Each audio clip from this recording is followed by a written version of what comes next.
Nitpick. Last night, we finally got some more information on the Nintendo Switch. The system's set to release on March 3rd, will cost $299 and will have two different versions of it available. The only difference between these versions being the color of what are called the Joy-Con controllers. These are the little nubs with joysticks and buttons that attach to the sides of the Switch when you take it on the go. Which is pretty cute and definitely reminds me of back in the day with the Nintendo 64 and its multiple different color schemes for everything. We learned that they're tossing region locking for the first time ever, which is good. But in almost the same breath, we were told that there will be an online service gamers will have to pay for. This worries me, especially since Nintendo decided to announce it and then continue to not explain at all why they're having a pay-to-play online service. Seriously, it was just like, oh yes, and gamers will need to pay for online. Anyways, and they moved on. So who knows what we're in for with that. Hopefully, we'll finally get Nintendo accounts and be able to transfer downloaded games from the 3DS and Wii U eShop to our Switches. Who knows? I doubt it. The battery life will last from 2 to 6 hours, depending on the game, so expect this thing to last around 2 hours when playing Breath of the Wild or Skyrim. Which is a little disappointing, but I didn't expect it to last long as it was, so I wasn't too let down. Those little Joy-Con controllers are also a bit more in-depth than we originally thought. There's an amiibo reader built into the joysticks on each of these things. Seriously. Not only that, they have some sort of enhanced HD rumble, which I'm guessing is just a rumble with improved haptic feedback. They also feature everything that your classic Wii Remote featured, such as gyroscope controls and sensors, but they seem to be vastly improved upon. One last thing is the Joy-Cons each have a screen capture button, which allows players to take quick screen grabs of any game they're playing. But one thing of note I wanted to touch on was what was said during this portion of the conference. It was mentioned that in the future, we will be able to record video and not just screenshots with this same button. This makes me wonder if we'll possibly see upgraded versions of the Nintendo Switch in the future, similar to what Sony and Microsoft have been doing with the PS4 Pro and Project Scorpio. Who knows? Okay, the games.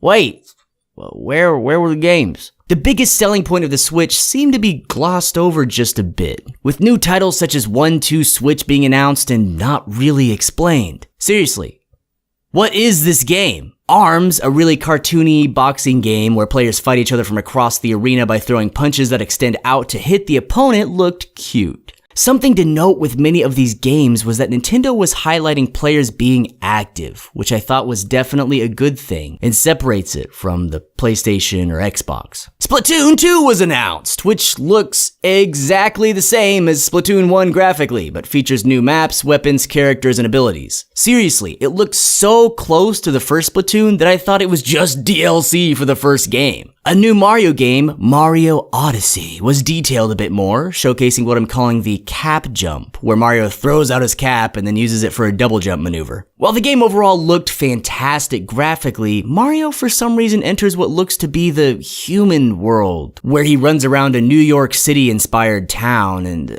I'll be honest, it just looks super stupid. Mainly because the entire scenery looked very bland and unstylized compared to the rest of the game and what we normally see with Mario. Hopefully this gets improved upon before release because everything else in Odyssey looked fantastic. Oh, and the cap Mario wears now has eyes and a personality. I really hope to see some Banjo-Kazooie-like interactions in this game. Xenoblade 2 got announced, which is awesome, and what I thought was a sequel to Fire Emblem Awakening, until it was revealed that there will be a Fire Emblem Warriors coming to Switch, which is another take on the Dynasty Warriors franchise like Hyrule Warriors.